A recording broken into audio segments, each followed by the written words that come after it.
Jack Nierenberg to Philip, September 19th, 1945. Dear Phil and Evie, don't puzzle the spelling, Ev, leave it for Phil. It was grand hearing from both of you. It's rather strange the difference in wording in your letters, telling me about the same thing. Yours, Phil, is typically and iffily GI about your return. Ev's, poor civilian, is sure and positive, to say nothing of certain.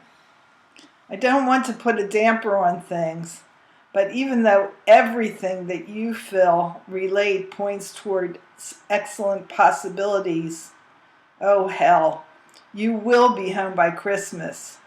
I might even be there to welcome you with my wife helping me. I know it seems strange, but that's what I said exactly. My wife. It's a wonderful feeling. We're doing swell and wondering how in hell we spend so much money with so very few places to spend it, except for a lamp, a blanket, a dress, a suit, etc. Gee, we got a complete serving for 6 from Marjorie's mom and dad for a wedding gift. It's the old lace pattern of towel silver. It's beautiful. We used it Sunday with steak and stuff and angel food cake. Marge is a swell cook and amazes me. Phil, I'm sorry I neglected your previous letter, but I've been in a whirl, honestly. I bit off a big hunk to handle out here, and there's a lot of doing involved. Almost too much for an ex-GI just out of the lazy hospital life. Things are panning out nicely now, though, and I'm pretty well set. I know it's very late for the doing, but please accept my apologies and grant me forgiveness for that night I separated you two by taking Phil on a business jaunt.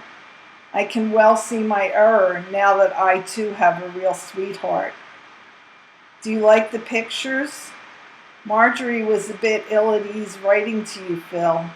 It was a little hard, I guess, for her stranger feeling. I really do hope to be back east by Christmas. I believe I can finish this job by then, in time for that. Some people who don't know how to typewrite can get around to getting home easily. Hell though, Phil, you're doing a job and have done one that has helped in making this a grand and glorious place to return to. So chin up, old boy, and your turn will come for giving up desire by fulfillment. I learned yesterday that the earliest date I can be operated on again by Dr. Lempert will be June 5th, 1946. It's rather disappointing, but hell, I'm here and healthy, so I can't kick.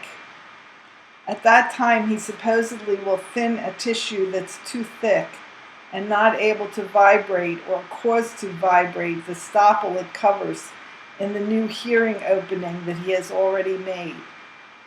Gee, every time I write to you, my whole being tingles with lonesomeness, and at the same time an inner happiness, because such as you are such as I am privileged to count as friends, and people to once again come close to in the future, that were it even tomorrow to become the present that found us together, would still be too far distant to please my desire.